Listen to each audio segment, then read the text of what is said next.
Okay. 2020, nung nagkaroon tayo ng pandemic, tayo po ang nagkaroon ng pinakamatagal na lockdown sa buong mundo. Nagkaroon tayo ng package, yung Bayanihan 1, 10K po yun, 2 gives of 5K.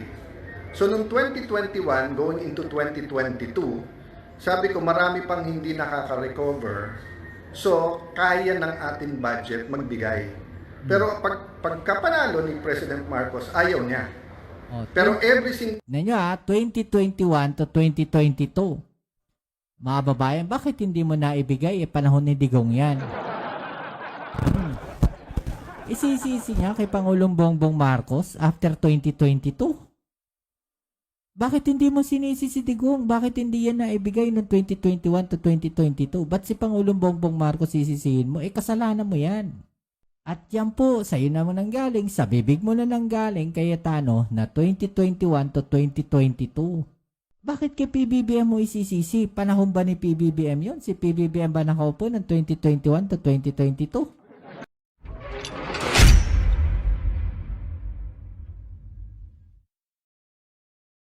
Ito yan, mga babayan. Ang unang pagkabigo na basura noong panahon pa ni Duterte, 2021, mga babayan. Okay, basahin natin. Inihain ni Cayetano bilang kinatawan ng Taguig Pateros noon.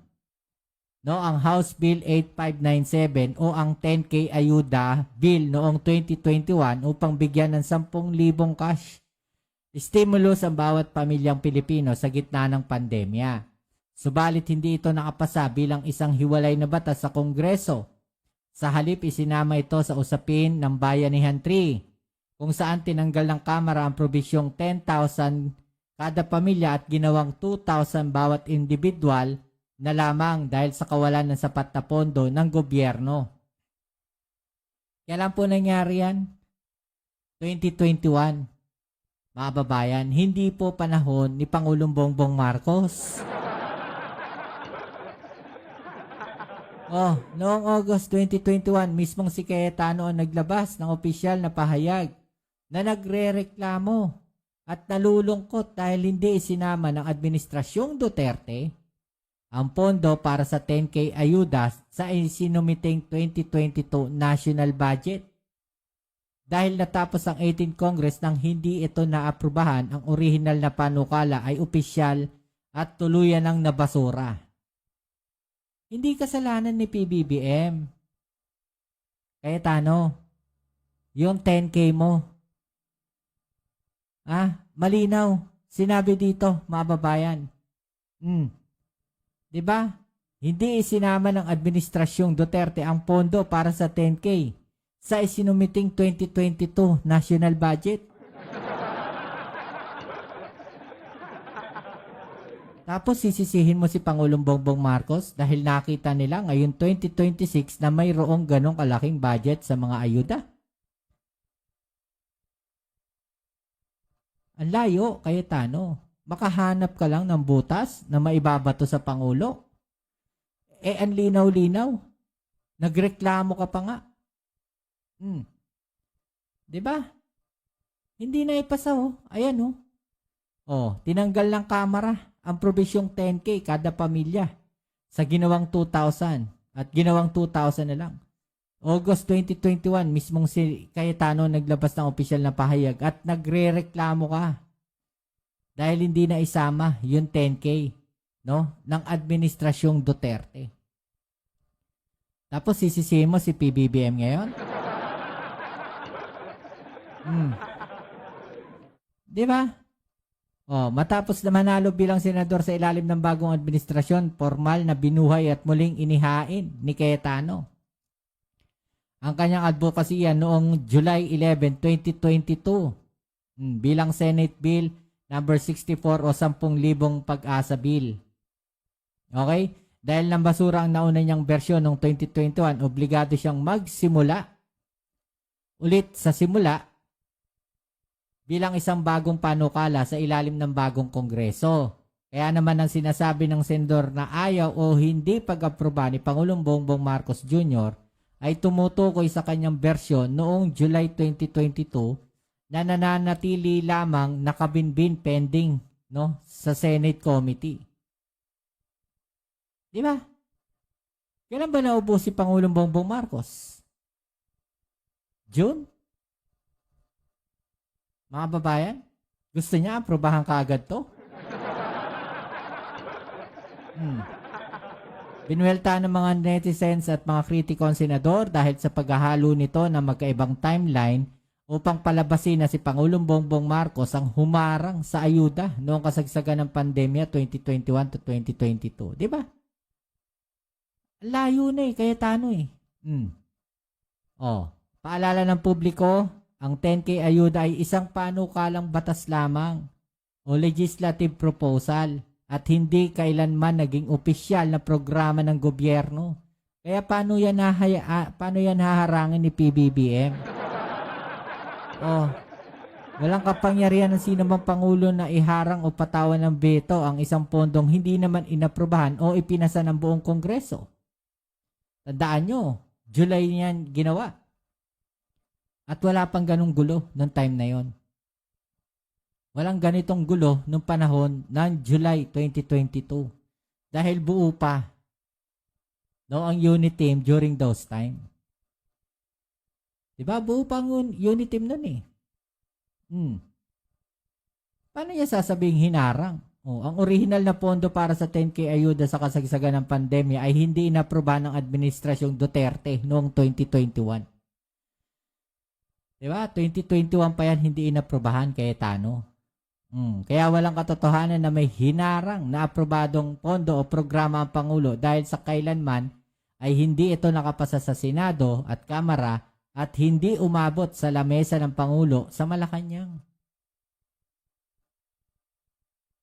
Malinaw na walang kinalaman yung Pangulong Bongbong Marcos doon po sa 10K ayuda ni Alan Peter Cayetano.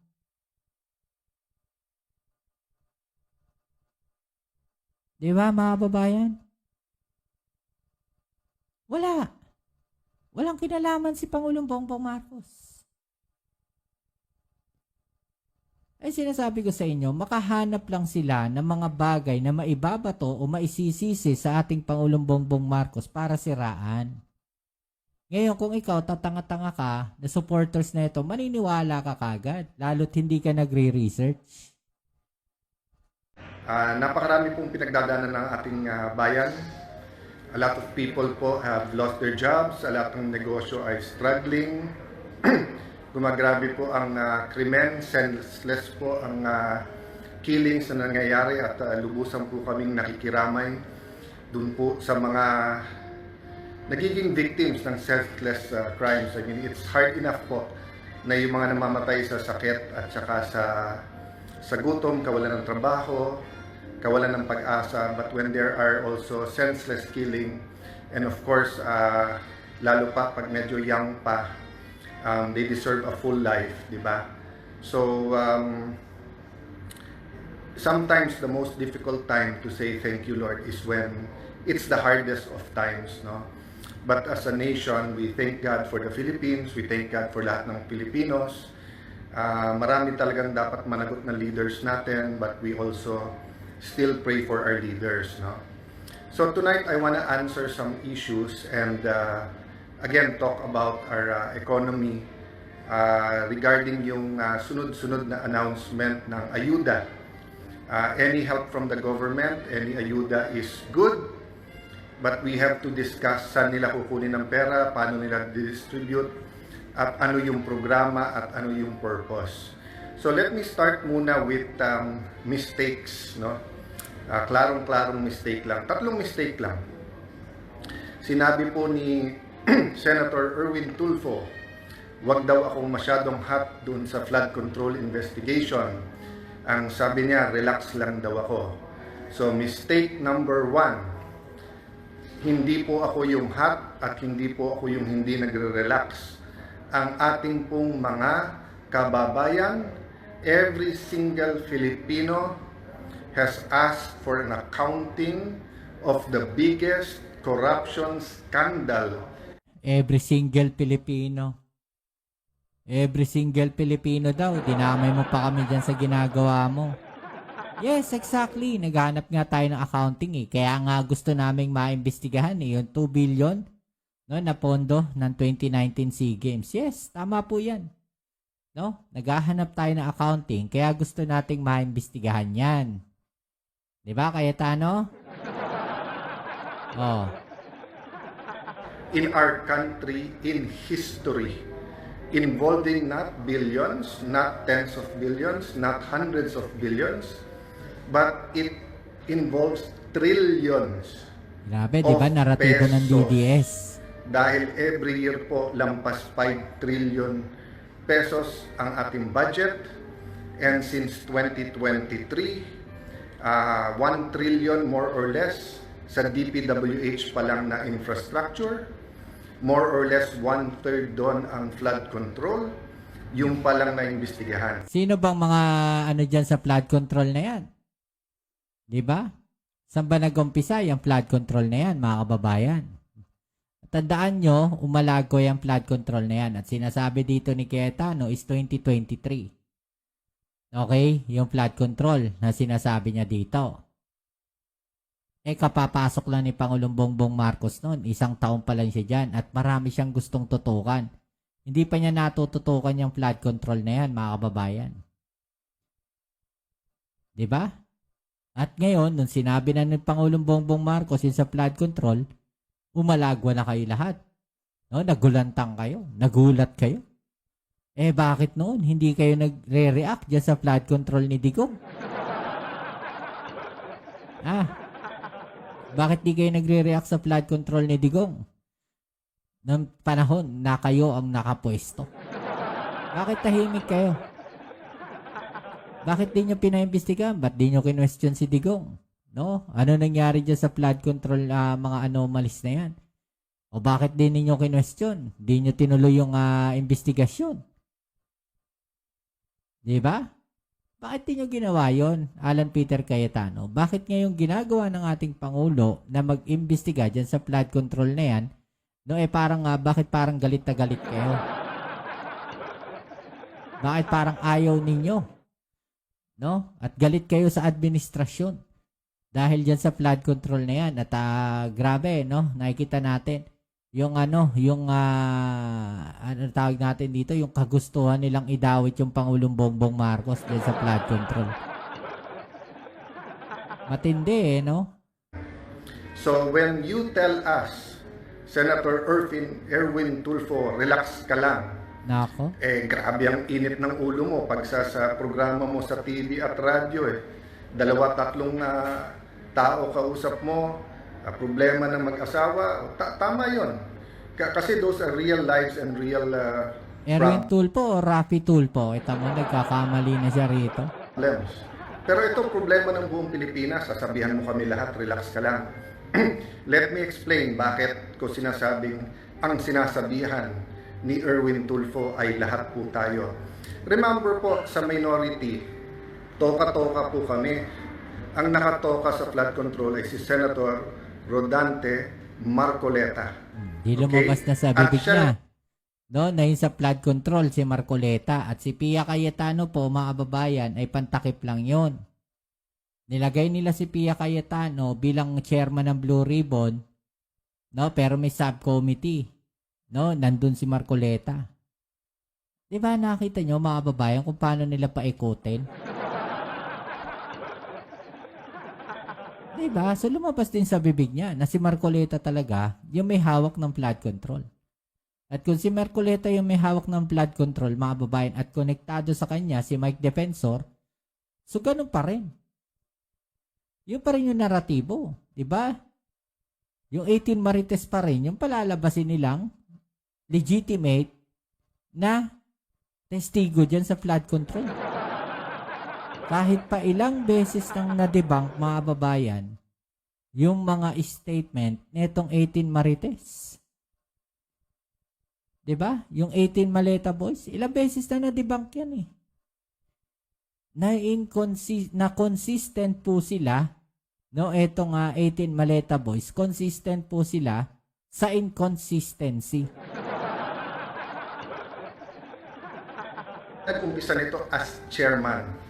At umpisa pa lang ng hearing, napapakanta na niya ang mga witness. Di ba? O anong naging problema? Pinalitan siya.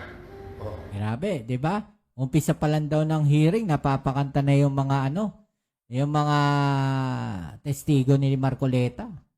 Paano hindi kakanta? O si Gutesa, scripted. Peke yung notaryo. Ganun talaga. Kakanta at kakanta yung mga yan dahil scripted na, nakalatag na yan. 'Di ba? Ganun talaga. No? Ganun talaga. Scripted yan eh. Kailangan nilang pakantahin yan. Paano kung ibang testigo ilatag mo dyan? Sa tingin mo kakanta? Bakit yung 18 Maleta Boys, takot na takot nung sila na humawak ng bago na yung head ng Blue Ribbon. Bakit hindi sila humarap kay Senator Lacson nun? Bakit takot na takot sila? Oh. Diba? Good evening po, Ma'am Rose. Ayan. pagkatapos siyang palitan, kinasuhan siya. Pagkatapos Kinasuhan siya kasi may plunder case talaga. Umamin si Marcoleta eh. Hindi niya nilagay yung yung campaign donation sa kanya eh. 'Di ba? Sa sa Salin, tsaka sa Sose. Paano mo sasabihin, abogado ka, Cayetano, wag mo naman tangahin yung mga Pilipino. Alam mo yan, na may kaso siya, na may violation ginawa si Marcoleta. Wag mo naman tangahin yung mga Pilipino. siyang kasuhan, di ba, nakapag-take over po ang grupo natin, inisa-isa po kami, sinugod po ng NBI ang Senado. Ayan na naman, yung naratibo niya, sinugod daw ng NBI yung Senado. Para hindi sana makaboto si Senator Bato. Afterwards po, May 13, full battle gear, sinurround na naman ang Senado. At pagkatapos inaresto si Senator Jinggoy, then inaresto naman po, bago arestuhin si Senator Marcoleta, ano po ginawa nila? Ito tignan, nakita niyo yun sa mga live selling ni Cayetano, mga babayan. Ito yung sinasabi ko sa inyo, literal. No? Literal po. Ano yung literal doon sa mga ginagawa ni Cayetano? Ano yung kapansin-pansin sa ginagawa ni Cayetano? Paulit-ulit po yung sinasabi niya. Paulit-ulit yung sinasabi niyang naratibo. No? At kapag yun po at yun yung naririnig yung naratibo, mga kababayan, yun yung lalabas na katotohanan para doon sa mga taong naloloko nila. 'Di ba? Sabihin mo, ganito gawin mo, doon sa mga, dyan, sabihin mo, 1 plus 1 is equals to 3, or 1 plus 1 is 11. Ulitin mo yan. Sabihin mo 1 plus 1 is 11. 1 plus 1 is 11. 1 plus 1 equals 11. Hanggang mapaniwala mo na yung mga tanga-tanga na yan. No, sige, 1 plus 1 is equals to 11 na. Sasabihin, kasi paulit-ulit po sinasabi. 'Di ba? Para doon sa mga naniniwala sa'yo, yung 1 plus 1 equals 11, yun yung paniniwalaan nila.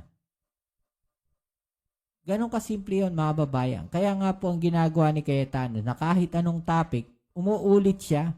Umuulit, pinababalik niya. No? Kagaya niya, nag-umpisa na naman tayo dun sa pinilit na habol si Bato para hindi makaboto. Nagkaroon ng kaguluhan sa Senado. Tapos, kinasuhan si Marcoleta. Asahan nyo sa susunod na live selling neto. Ulitin niya uli yan. Maniwala kayo sa akin. Kasi yun yung naratibo niya. Gusto niya paulit-ulitin yan eh. Diba? Para maniwala yung mga supporters nila. Na yun yung talagang nangyari. Diba? Nakakasawa na si Cayetano, diba? Pinilit na hindi maka-hearing ang Blue Ribbon Committee. Pinilit daw na hindi maka-hearing. Diba? Naratibo niya yan eh. Blue Ribbon Committee kahit tumuloy. So my point is, I have to step in. Kinulong na nila yung tao eh. Hindi man pwedeng sa minority, hindi man pwede sa Senado, si Senator Lacson at si Senator Erwin Tulfo na lang. ang siyang mamahala sa flood control, tapos may pasahan sila ng bola sa DOJ at Ombudsman, at pipiliin lang nila yung witnesses, pipiliin lang nila kung sinong gusto nilang ipakulong at hindi. Samantalang ang linaw-linaw, sabi ni Senator Lacson, walang mastermind. Sinabi naman ni Ombudsman, meron. O tapos ipagbibintangan nila yung Duterte administration. Ever since po, and in many countries, sa bidding at infrastructure may anomalya. But the magnitude at paano nila naging systematic, and then paano nagkaroon ng ganun kalaking ghost projects during this time, tapos paano nila binabago-bago na ganun karaming ghost, ganun hindi. Tapos yung... Bakit di mo tanungin si Digong? Cayetano, bakit di mo tanungin si Digong? Bakit ganong kalaki yung mga naging pondo ng flood control projects nung panahon niya? Bakit di mo tanungin si Digong? Ano nangyari? No? Doon sa mga flood control anomalies nung panahon niya, corruption sa DPWH, bakit hindi niya inimbestigahan? Sige nga, Cayetano, ikaw hinahamon naman ngayon ng taong bayan. Mahilig nyo naman gamitin yung salitang taong bayan. Di ibalik natin sa inyo. Bakit di nyo tanongin si Digong? No, kasi yung naratibo nyo lang yung gusto nyong gawin at ipalabas Bakit di nyo tanongin si Digong? Ano nangyari nung panahon niya? Bakit hindi inimbestigahan yung flood control? Sige nga. Yung factual lang ngayon na mag-accounting lang di ba? Wala pa. So mistake number 1 na parang palabasin ni Erwin Tulfo. Relax lang tapos. Okay, mistake number 2. Ang sabi po niya, araw-araw nag-impeachment. So paano mag-hearing? Monday to Wednesday lang tayo, pare. Nag-hearing. Paano daw gagamitin ng session hall? Maraming kwarto po ang Senado. And even sa session hall, walang gumagamit ng Thursday at Friday. So, mistake number 2 po. Mistake number 3. Sasama ko na po dito. Si Director Melvin Matibag, yung Malacanang. Kasi wag niyo masyadong pansin si NBI Director. Sumusunod lang yan, yung boss niya. Akala ni Senator Lacson, akala ni Senator Erwin Tulfo, akala ni Director Matibag, akala ni Ate Claire, tanga ang mga tao. They think we're all stupid. Di ba? Then you also think that we are stupid. No? Iniisip mo rin na stupid din yung sumusuporta sa administrasyon. Sinasabi nyo sila Auntie Claire? Iniisip na stupid kayo? No. Hindi iniisip na stupid kayo. Iniisip ka na magagaling kayo Matatalino kayo, magagaling. Di ba? Yun ang problema sa'yo, Cayetano. So, kung kailan kami mag-take over, biglang papangakuan yung ibang senador, hindi sila kakasuhan. Tapos, wag lang daw si Loren. Legarda. February yun. Pag take over ko May 11, biglang yuyunog-yuyug ang Senado, biglang may trouble, may fully armed, full battle gear na mga NBI. Hindi daw sila pumasok sa loob ng Senado, pero nandyan lahat ng ebidensya. O pagkatapos, may ikukulong, may babaliktad, wala naman 13, aagawin nila yung Blue Ribbon Committee nung natuloy pa rin, gagawa ng special session. O sinabi po mismo yan nung ating presiding officer ngayon, si Senator Chis Escudero, na kaya nagpatawag ng special session para mapalitan ang Senate President. And then yung araw kung kailan sisimulan yung impeachment, aarestuhin si Senator Marcoleta. O tapos 2 weeks. Ano ba ginagawa ko the last 2 weeks? Hindi ba trabaho ko? So whether you like my performance or not sa impeachment, 20... Ginagawa rin yung trabaho niya, hindi nga kayo pumasok ng ilang araw. Anong trabaho ginagawa mo, Cayetano? Wag nga kami. Kita nyo, dito pa lang may panloloko na si Cayetano Ilang araw kayo hindi pumasok, di ba? Takot na takot kayo, inantay nyo yung hearing ng schedule nyo ng hearing ng Blue Ribbon para makapagsalita yung 10 marites. Di ba? Hindi kayo pumasok kasi bakit? Natatakot kayo na alam mo magkakaroon ng botohan. Kaya nga si Senator Chis Escudero pumasok na eh. 'Di ba? Pumasok na rin si Joel. Kasi nga obvious na yung ginagawa ninyo. 'Di ba? Obvious na Cayetano na parang sinasabotahin nyo na yung Senado. Huwag tayo magmalinis dito, Cayetano. Kitang-kita naman yung mga ginagawa ninyo. 'Di ba? Tapos sasabihin nyo, nagtatrabaho ka. Come on. Nandun. Oh. So lahat kami ay kailangan manindigan base sa amin konsensya. Hindi nila gusto. So gusto nila akong alisin. So sasabihin, huwag ako mangangamba. Alam naman natin yan, ngaw-ngaw, kaso, imbestiga, and then biglang plunder, biglang kulong. Diba? Bakit tayo papayag ng ganon? Nilalaban pa natin yung kay Senator Marcoleta. Nilalaban pa natin yung ginawa kay Jinggoy. Dadagdagan nyo pa. O, kunwari pa kayo, nasasabihin nyo. 16 ang kailangan para 2/3 na yon para makonvict. And then, pag naging 21 na lang, sasabihin nyo, 14 na lang.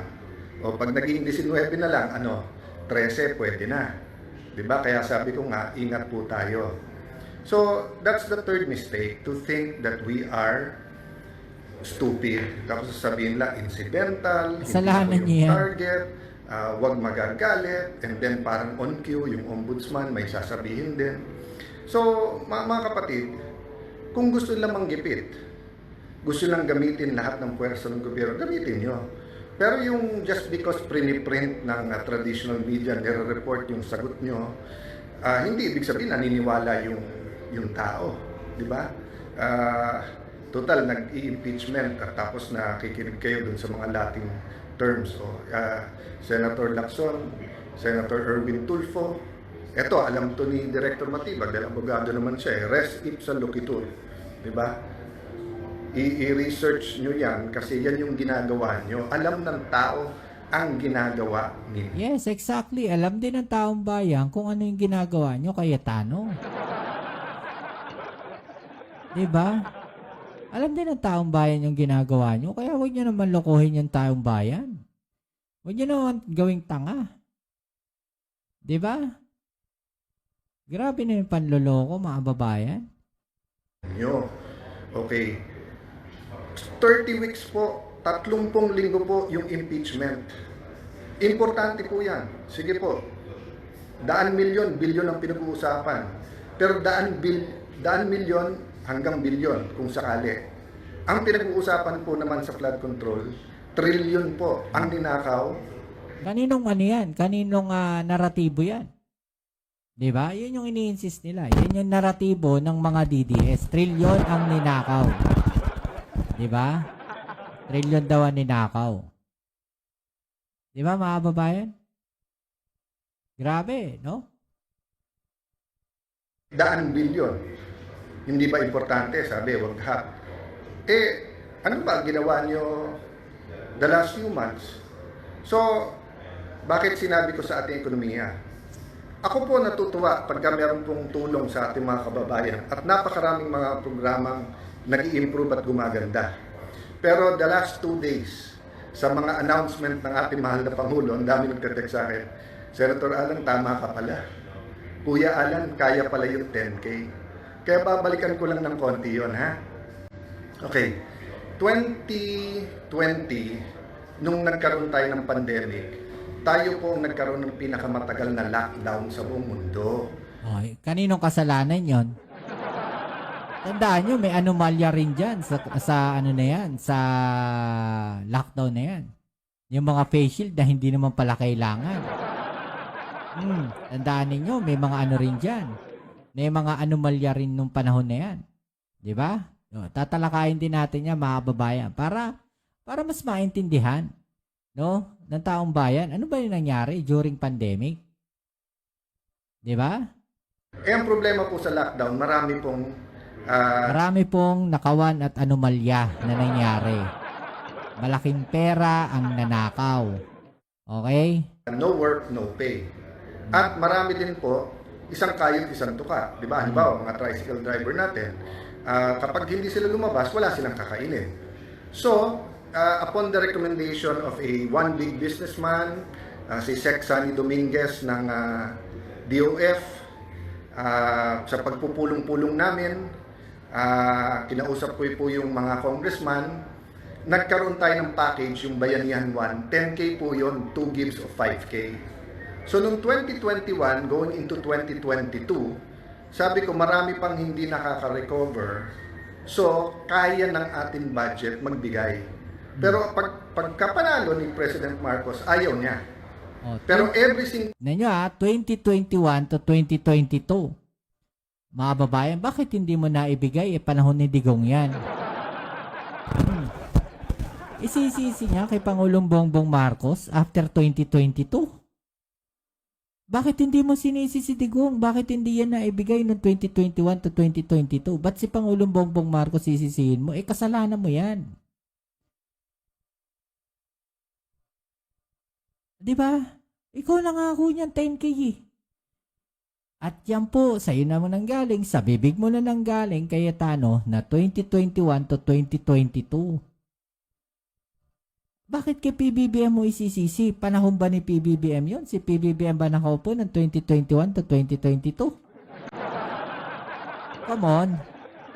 Ito nyo dito nakikita natin mga babae na gumagawa na lang siya ng paraan para i-connecta po itong mga bagay-bagay na to para masisi si Pangulong Bongbong Marcos. Doon po sa 10K na siya naman talaga ang may kasalanan. Doon nga, mamaya pag-usapan natin yan. single year po, tinatanong ko yon sa aming Chairman of Finance, 2 to 300, minsan 400 billion ang ayuda. So kaya pong bigyan ng 10K. Towards 2023, ako na mismo nagsabi, kailangan pa rin pero kailangan targeted at ang dapat unahin, syempre may sakit kasi yun talaga may kailangan. Pangalawa po, yung pong small businesses kasi sa 5-6 lang po talaga nangungutang. Hindi pwedeng random. Pero the past 2 days, sobra po yung mga ganda ng amounts na ina-announce. So sabi sa akin, sir, may 12K pa. So kaya pala yung 10K. Bakit ngayon lang 2026? Alam na yung sagot. Ngayon lang, 2026, mga babayan. Okay? So, yun yung tanong ni Cayetano. Kaya pala. 'Di ba? Yes, kaya naman. No? So, hindi kasalanan ng Pangulong Bongbong Marcos kung bakit hindi yan na-approve noong panahon ni Digong. Tandaan nyo, sabi niya rito, 2021 to 2022, No? Tapos, sisisihin niya ngayon si PBBM.